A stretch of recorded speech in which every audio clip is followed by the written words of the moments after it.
Hello and welcome to X-Men, the animated series Re-Examined. That's X-Men Re-Examined. I'm Dan Bain. Hello, I'm Javier Hakeem. That's Javier. This is our show where every episode we revisit a episode of the classic 1990s X-Men animated series. We're up to episode 7, Slave Island. Hav, do you want to take a moment? Yes, to I would tell us, love to take tell us what happens in this episode. Oh my goodness, Slave Island. First of all, I've just realized at this point that none of the episodes close off the story of the X-Men. They just keep going on. Last time we remember that Gambit, Storm, and Jubilee were captured on the island of Genosha by people trying to take mutants prisoner for their own nefarious details. They wake up in prison.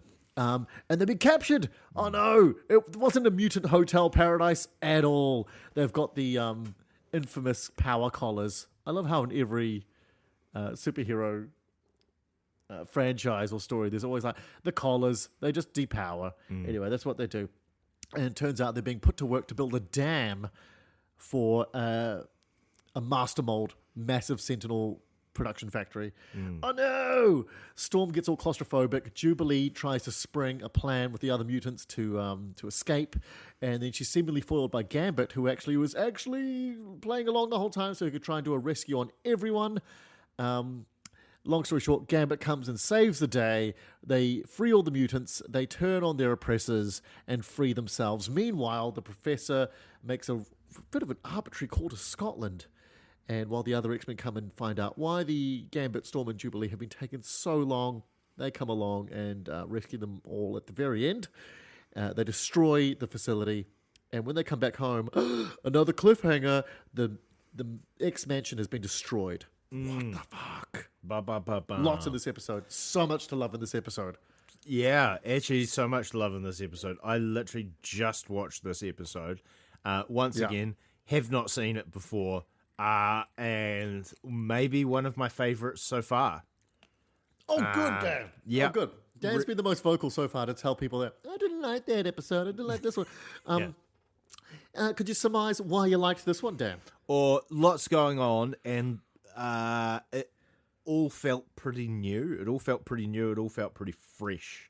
There were mutants I hadn't seen before that I'm pretty sure kind of important feature mutants. This is the first sighting in the animated series we get of mutants Pyro, Mystique, Avalanche, Thunderbird, I think Wolfsbane, Sunfire, and Northstar. Now, a lot of them aren't going to feature again, but anyone that's read the comics will kind of have that little Leonardo DiCaprio pointing at the screen moment going, "Ooh, look at that. It's those mutants from The Thing. They're in there." Yeah. And which I liked much more than, say, the kind of grab bag of Morlock mutants. They felt, even though I was like, oh, this is a small character, they felt, I don't know, like they had stuff going on. They had personalities. Yeah. One was Japanese. Exactly. That's a pretty big character for 90s. And reticent. Yes. His name is Sunfire, and you could tell he'd been burned before. Yes. And like there's emotional stakes, there's dramatic stakes, and just cool action sequences as well. So yeah, lots. I would put it maybe not up against Night of the Sentinels Part 1, which is close to kind of perfect because it's doing so much. It's doing so much lifting in terms of introducing you to the world. But apart from that, probably my favorite so far. Ooh, look at that. Big praise from Dan there. Was it quite nice to see the X-Men a bit, particular Storm, Jubilee, and Gambit, a little bit vulnerable with the old power collars? No powers for you. Yeah, I mean, it very much as you kind of mentioned, it is kind of it is a big trope. Very much, I was like, oh, it's battle royale, but for mutants. For mutants. Doing those things work. Beep all the time. How the fuck do they sleep in those? I know. Just like, hey, I know you're asleep, but just so you know, you don't have any powers. And if you try to escape, this is going to explode. Yeah. I like how in the episode they had to point out, like, and also if you try to escape, the collar will explode, killing you. It's like, oh, dude. Yeah. Oh, shit, I hadn't thought about that. Yes, good point. Every time the collars kind of get activated or reactivated, someone either on screen or off screen will say, "My powers!" Straight away. Yeah. In this My one, powers don't work! Oh, I feel it. Yeah. The collars. In this one, what I did love, so the conceit is that these people are capturing mutants to put them to work to construct this power facility.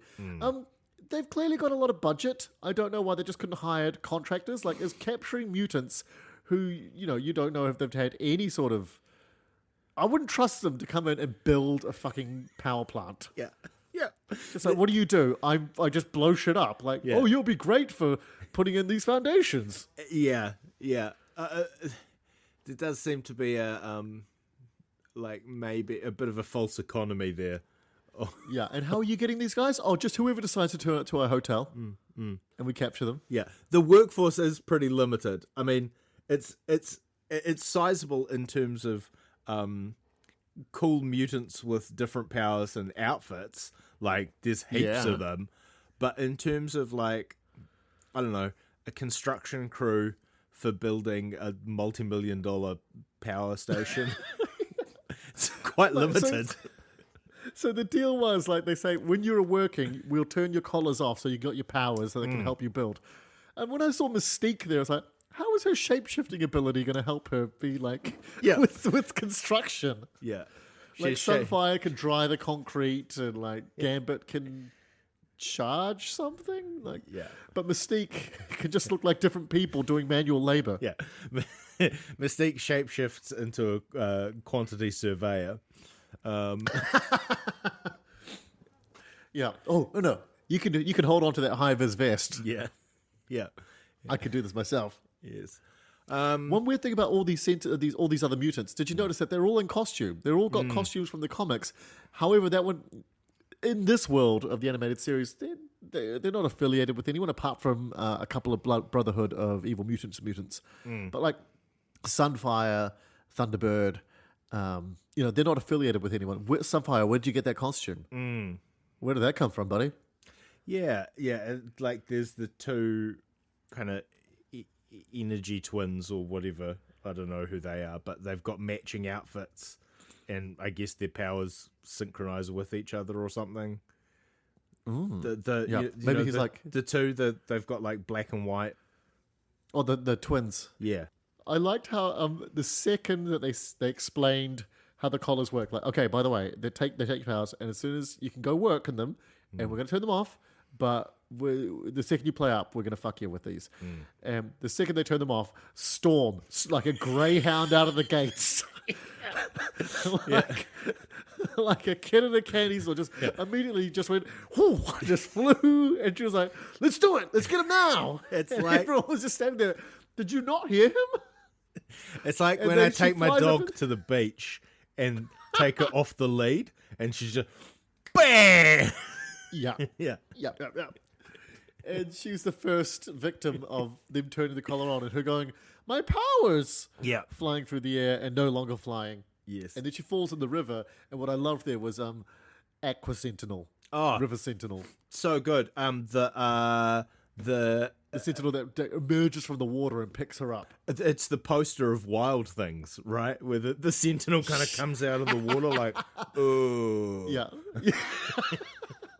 Eat your heart out, Ursula Andress. Right. Check out this thirsty Sentinel. Yes. Yeah, that was cool. Like, because again, what I think the Genosha setting does quite well, or certainly it did really well in the last, Cold Vengeance when they went there for their holiday, is kind of set up this kind of inferior antagonist, which is, all these kind of budget sci-fi soldier guys. The fact that they are kind of constantly there and kind of a bit, it just kind of heightens the Sentinels. Like, then a Sentinel, what? They're a bit, just a bit. I mean, they're fine.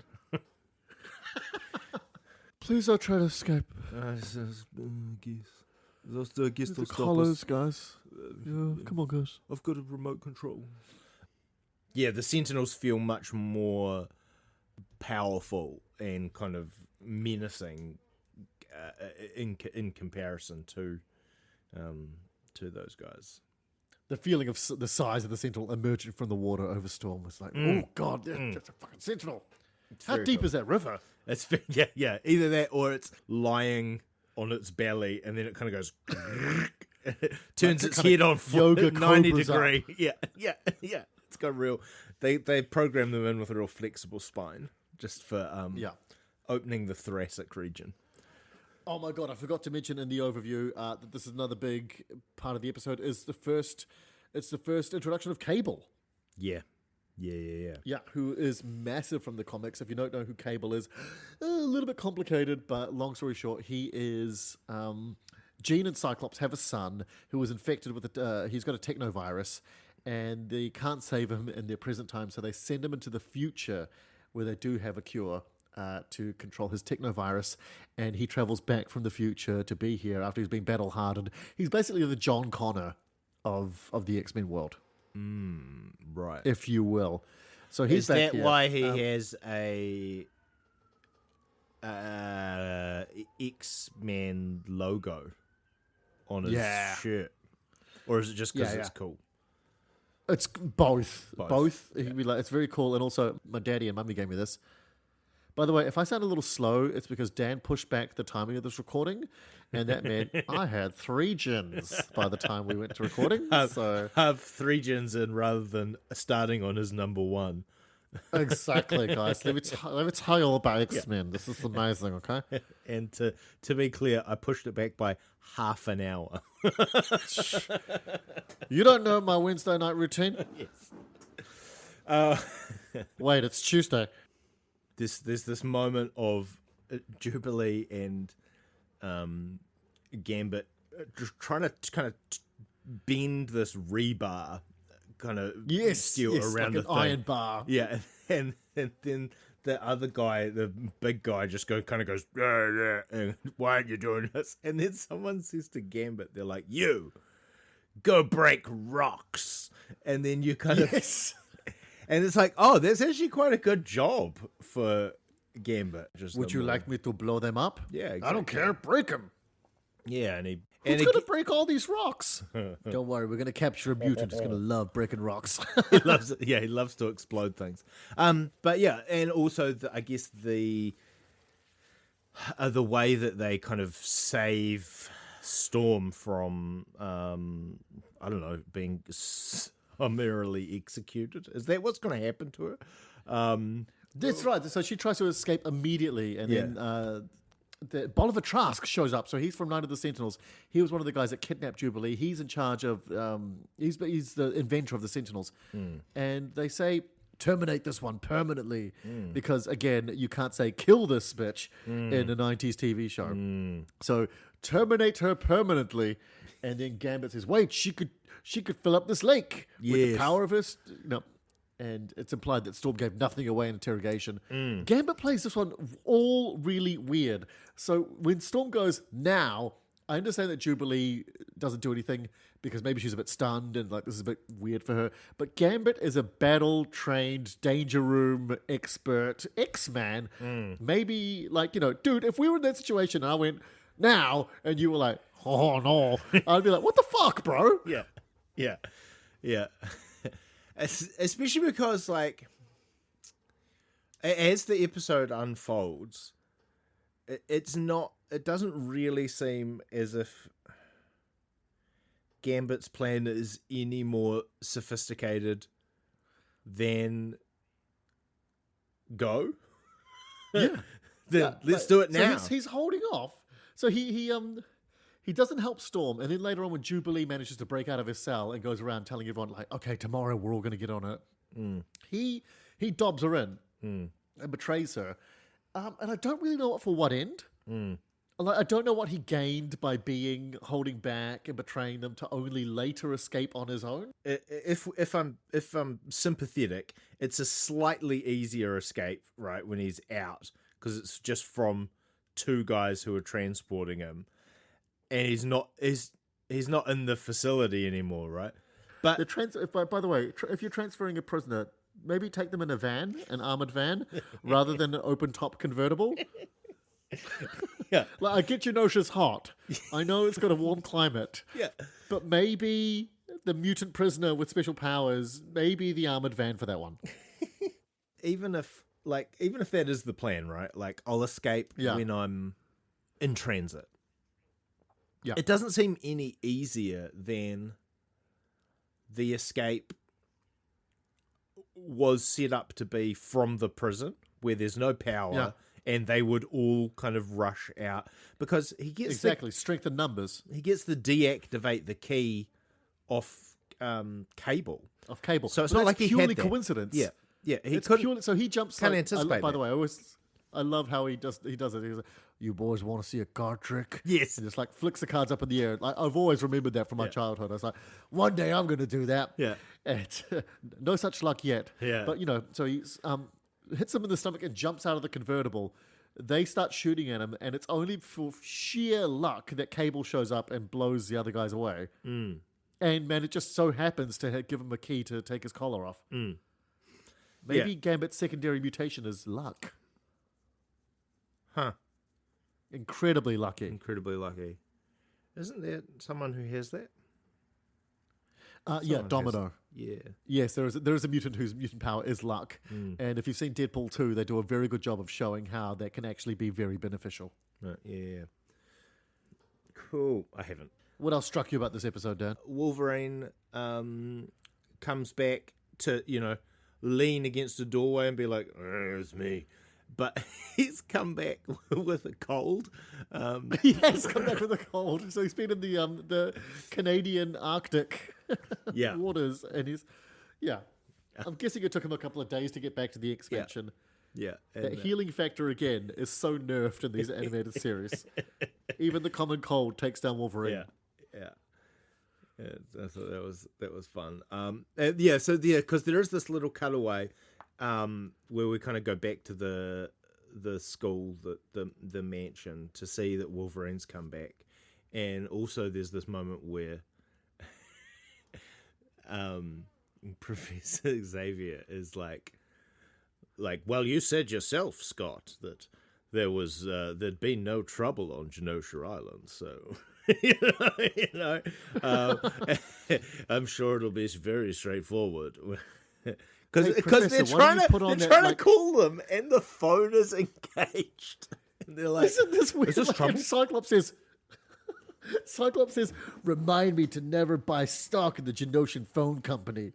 Yeah, I'm like, dude, you guys have got like a secret underground facility, a jet with stealth tech. You got communicators. You're relying on the phone. Yeah. Well, but also he's looking for hot tips for diversifying his stock portfolio. So Exactly. And you, Genoshan Phone Company, have just been crossed off my list. No. That's what Scott Summers does in his spare time. Pause over the newspaper to check out the latest stock info. Need some hot And tips. also, Professor X, if your students are worried about these, team members of yours, 3 of them that have not checked in a long time, don't you want to chuck on Cerebro? That like massively amplifying your telepathic powers to find anyone in the world helmet and just kind of maybe see if they're all right or in distress? Anyway, he's got a very important call to go make to Scotland. That's true. He does need to make a phone call. There's a certain kind of the professor kind of plays this role of the kind of absentee father a lot in this show, where like I think he gets off on that. Yeah. Just loves being like, I'm so here for you. I'm so here for you. I've got to go. Yeah, I gotta go and do this thing. Sort out yourself. Like, Scott, I made you the leader for a reason.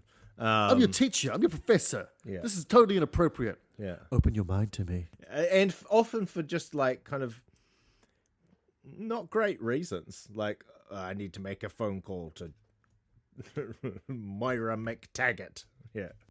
Anyone who would have seen him make that call to Moira McTaggart, she's a major player in the comics, and I'm sure that's going to come into play in the coming up episodes. Did you notice that this weird thing in Genosha, The guy behind all this is called Leader, and as all the mutants are going to their cells, he's got this voiceover going through the prison going, remember, Leader loves you. Oh, yeah. A very kind of like Big Brother.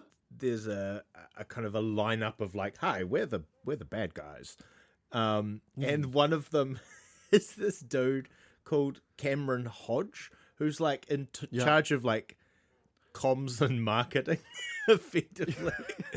He's like, Cameron Hodge, here's my business card. hi, how are you going?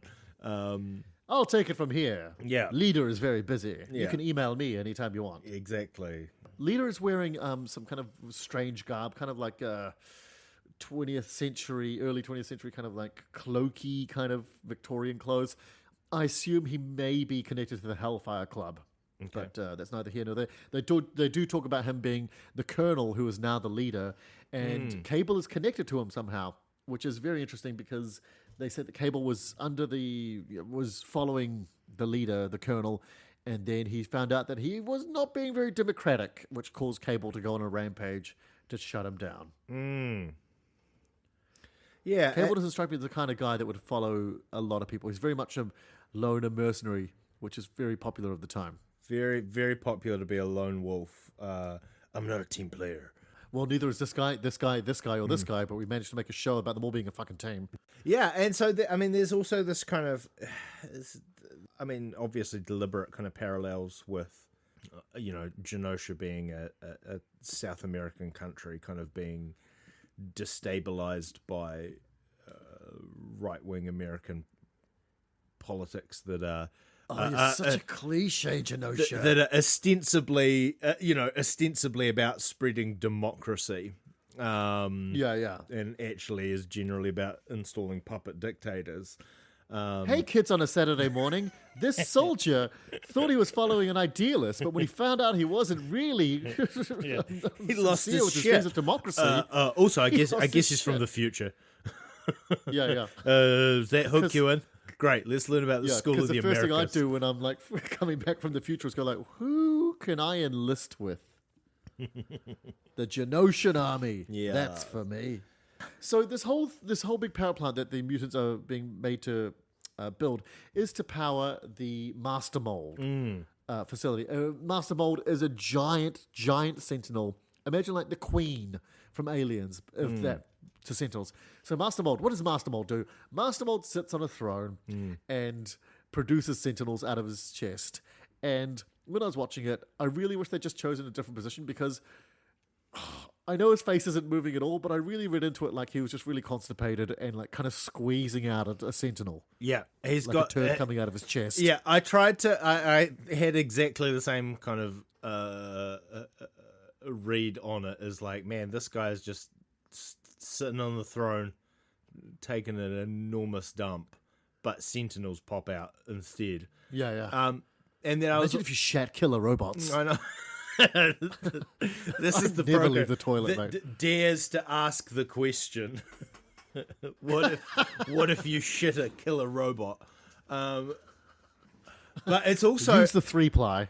I'm sure they didn't want it to look like the robot was taking a shit. What else is it? And it also was the Abraham Lincoln statue in oh yes, Washington. Oh my God, the iconography. The metaphors. Look what they're doing. It's so deep. Do you know how I can tell I'm really old now? Because when they destroy the facility and Storm goes apeshit, creating a storm to destroy the facility and sends a flood into the Sentinel factory where they've already got, like, I don't know, what do you say, 20, 30 Sentinels kind of made, just up on the shelves, ready to go, and they all get taken out. The first thought I had was like, all that money just gone? Just gone. Those things are like, what, $1 million? Let's say $1 million each, and that's being generous. Yeah. Like, that's a low estimate. $1 million each, they're all gone. I know they're killing machines. Still, I'm like, it's just so wasteful. It is so wasteful. Very wasteful. It's very wasteful. The Master Mold thing, I just kind of loved when she's destroying the facility and it stands up because it's clearly like a mobile factory, right? And then it's I'm still plugged in. And it can't, the reason it can't get out of the facility is there's a cable stuck into the back of its leg, attached to the wall. Where exactly is it attached to, Dan? The wall? The back of what? Almost like a literal Achilles heel. So, the levels. oh God. But yeah, Look into it, people. Look at the signs, sheeple. yeah, it was all there all along. I'm 3 gens in. I'm going crazy with the conspiracy theories. No, it's very good. Yeah, I thought that was so funny. Just this enormous robot that, it kind of it makes it. I understand. Like, obviously, the whole power station is required because of the amount of energy that this thing uses to shit out a killer robot. But Oh yeah. but it makes perfect sense.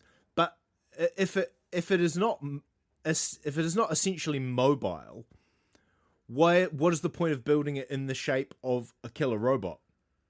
Right? And surely and then I'm like, okay, so surely what uses the power is not just generally operating and wandering around, but the process of shitting out a killer robot. Like, that's got to be what drains the power, right? What you need Surely. that's the intensive thing, not just walking around, because like the Sentinels can just walk around, and so like this thing They can just walk around. They can shoot a tentacle. Bro, this thing is like walking around. The But Sentinels. it also produces smaller versions that walks around. Master Mode is like a mother figure, man. Like it's producing its own life, man. It's us. Yeah, it kind of is, I guess. Is it so obsessed with reproducing itself that as it is attempting to stand up and leave, it's still shitting out robots? And that's why it's like, I can either get away or I can shit out some more robots. Those robots aren't exactly like, what do I do? Oh, I'm so blocked up here. I know. If I unplug myself halfway through the process, might give my baby birth defects. Unplugging halfway through, that's like smoking while pregnant for robots. I wouldn't do that to my baby Sentinel. Yeah. Those those rows of Sentinels up on the shelf that have been shat out, they're useless. They're not really online. Like, surely if they were useful at all or ready to go, Master Mold might have been like, all 30 of you, lift me up and let's all fly the fuck out of here. Help me, minions. To me. Yeah, if there's anything we know, it's that Sentinels love to crash through the roof. So I don't think they'd have had any difficulty with kind of like, how can we get him out of here? I know, let's crash him through the roof. Did you notice that Master Mold shat out like when it was under duress, it shat out like a half-baked feral Sentinel? Oh, yeah. I must have kind of got distracted for like 20 seconds during this episode, and when I came back, there was a Sentinel that had like a skull face and scuttled about. It was See, that's what happens when you like. That was a half-baked one. Yeah. It wasn't quite ready to go. Yeah.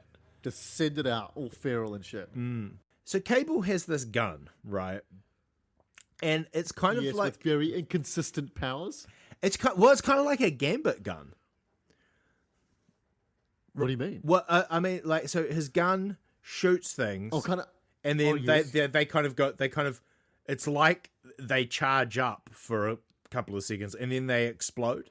Yep. And it's like, I guess, him rescuing Gambit, and then just Gambit just being like, "Oh man, you got my powers in a gun form." Oh, the future's really condensed me. Oh man. And do you notice when Gambit says to him, does this reference mean anything to you? He says to him, "Who are you?" And Cable just looks back and says, "I'm the wild man of Borneo." Oh, it's I mean, it's It means nothing to me. Does it mean something to you? It's I mean, it's a reference to the orangutan and stuff like. Basically it's a Borneo Indonesian folk myth, right? Like Bigfoot. Right. Yeah, like is a Sasquatch myth from Oh, I there. see. So I guess he's referring to emerging. I've emerged from the jungle like a Bigfoot. Yeah. I see. But it's also layered a joke because clearly a wild man would not have the sophisticated technology. Yes. Oh, yes. He's very much being a little bit sarcastic, isn't he? Who's got the multi-layered burns? It's Cable. Yeah. And so why does he have a sparkling eye? He's got like a it's real part of his sparkle to his character. eye. Yes. Cable's he carries some of Jean's telekinetic and telepathic capabilities from his mum, and when they manifesting, his eye kind of sparkles a bit. Okay. And also he was like, yeah, I need to get to a tattoo parlor and get some permanent eyeshadow on this shit. Yeah. I want to look like I'm a tribute Kiss band member, but I ran out of budget. Yeah. I don't want to go full. I just want I want it to be subtle. Give me a Kiss face, but make it subtle. One of the coolest bits in this episode I loved was when they're breaking up and all the mutants are going AWOL against the Sentinels and the guards. And Gambit just grabs from a bucket of bolts and screws, a fistful of bolts and screws and nuts, and charges them all up and throws them at like explosive shrapnel at the Sentinel. Yeah. I remember seeing that as a kid. I just thought like, that is some awesome shit. Yeah. That is fucking great. That little sequence actually, it's quite brief, but it's preceded by this really great moment of Storm kind of doing this strafing run, flying across kind of lightning, and then the perspective kind of going along the ground, seeing the results of her, and then it goes up to like the face of I think it's of a sentinel, and you see her reflection in its visor kind of flying in. It's really beautiful. Great, isn't it? It's beautifully cinematic. The director would have been, I want this. Can we animate it beautifully? And they went, oh, kind of. The idea will be there. Everyone will know exactly what you're going for. Yeah. And what we're going to do? 30 years' time, we're going to do it fast. We're going to do it fast. It's going to be quite quick, and people are just going to go, oh, that was cool. What, did I see what I think I saw? And we'll go, yes. Yep, you sure did. Animation magic. Yeah. So much in this episode. It was great. And again, it leaves on another cliffhanger.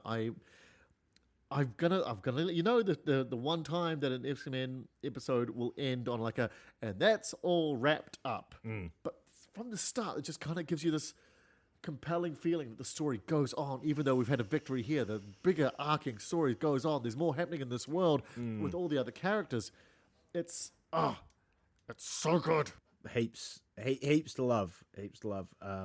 If people are looking for an episode to reconnect with, that kind of is a bit in the thick of stuff going on rather than an intro episode. Oh yeah, good point. This would be a great episode to kind of just drop in and be like, just jump on in. It's all happening. It's all happening here. I mean, unfortunately, you won't get a lot of Cyclops, but a lot's happening. Yeah, a lot's happening here. Cyclops does have this moment where which plays on one of my favorite kind of things of this series, where he's in the Blackbird. They're flying back to the school, and he's got like a little radio, and he's radioing the school to be like, "Hey, we're coming back. We're coming." And they're like, "There's nothing. It's just static." And there's a visual representation of the static. Like there's little arcs of lightning kind of over the receiver of the thing, and it's like, once again, it's like every electrical device in the world of this, if anything goes wrong with it, even in the slightest, it will start arcing electricity. So good. This episode will make you fall in love with X-Men again. It's cool. So much going on. Definitely, I think, top two for me. Oh, Oh, it's big praise from Mr. Bang. 2 out of 7. Yeah. Oh, it's Less impressive, but nonetheless. So, thank you so much for joining us along on this episode 7. We'll see you again on episode 8. We'll find out what happened to the mansion. Why is it destroyed? Where's the professor? Is he okay? All these questions and more. Kids, join us next Saturday morning or whenever the fuck you listen to this podcast. Which could be at any time and on any platform. And I would love the idea if someone was getting up on Saturday mornings and watching an episode of X-Men and then listening to this podcast. That would make me so happy. That would be spectacular. If you have done that, if you have experienced that, leave a comment on the show on your podcast catcher of choice, however you listen to it. We'd love to hear how your experience of it. Thank you to those of you who have already left some comments on the show. That's awesome, and it helps the show out spectacularly, so please feel free to do so.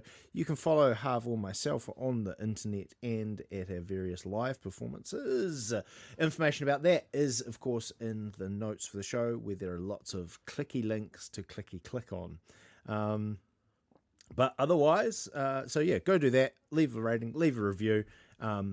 Cheers, guys. Thanks so much. Be good and cool. That'd be awesome. We'd love it. And otherwise, we'll see you next week. My powers. Harv, put that collar back on. See you next time, guys. Ciao. Bye.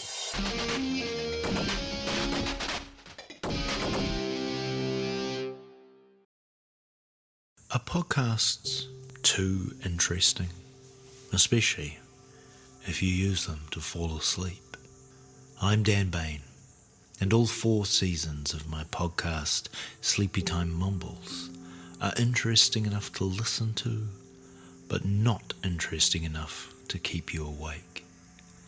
Sleepy Time Mumbles, a podcast you can miss, wherever you get your podcasts.